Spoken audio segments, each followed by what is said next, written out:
ప్రభునందు ప్రియమైన దేవుని బిడ్డలందరికీ శుభాభివందనాలు తెలియజేస్తున్నాను. ఆయుష ఆరోగ్యాన్ని ఇచ్చి ఉదయకాలంలో ప్రభును స్తుతించు భాగ్యాన్ని దయచేసిన దేవునికి స్తోత్రం కలుగును గాక.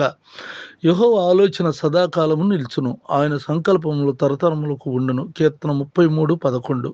ప్రార్థన. కృపగలిగిన మా తండ్రి, దయగలిగిన ప్రభా, నీకు వందనాలు చెల్లిస్తున్నాను. ఈ ప్రార్థనలు ఏకీపిస్తున్న నీ బిడ్డలకు తండ్రి, నీ ఆలోచన సదాకాలం వారి ఎడల నిలిపి నాయనా నీ సంకల్పం చొప్పునుగా నీ బిడ్డలను నడిపించమని, మేలు చేయమని, దీవులతో నిమ్మని యేసునామములో ప్రార్థిస్తున్నాను. వారి ఇంట్లో నుండి బయటకు వెళ్తున్నప్పుడు, బయటకు నుండి ఇంటికి వస్తున్నా నీ కాపుదల భద్రతలు ఉంచండి.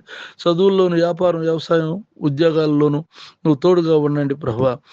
సంతానం లేని వారికి సంతానం దయచేయండి ప్రభావ. గర్భిణీ స్త్రీలు సుప్రసన్న దయచేయండి నాయన. అలాగే అనారోగ్యంగా ఉన్న వారికి ఆరోగ్యం దయచేయండి నా తండ్రి నాయన. అప్పుల సమస్యతో ఉన్నవారికి అప్పుల సమస్యను తీర్చండి నాయన. ఉద్యోగాలు లేని వారికి ఉద్యోగం దయచేయి. అంతేకాక నాయన నీ కృప అందరికి నిండుగా మెండుగా దయచేయమని నాతోటి సేవకులైనటువంటి వారిని నీ చేతులు ఎత్తుపట్టుకోండి తండ్రి. ఇంకా పరీక్షలు రాస్తున్న వారికి పరీక్షలకు తోడుగుండండి. నువ్వు సహాయం చేయి. మేలుతో మన యేసునామమున తండ్రి, ఆమేన్. తండ్రి దేవుని దయ, ప్రభువైన యేసుక్రీస్తు వారి కృప, పరిశుద్ధాత్మకు సన్నిధి నిత్యం తోడై ఉండుగాక.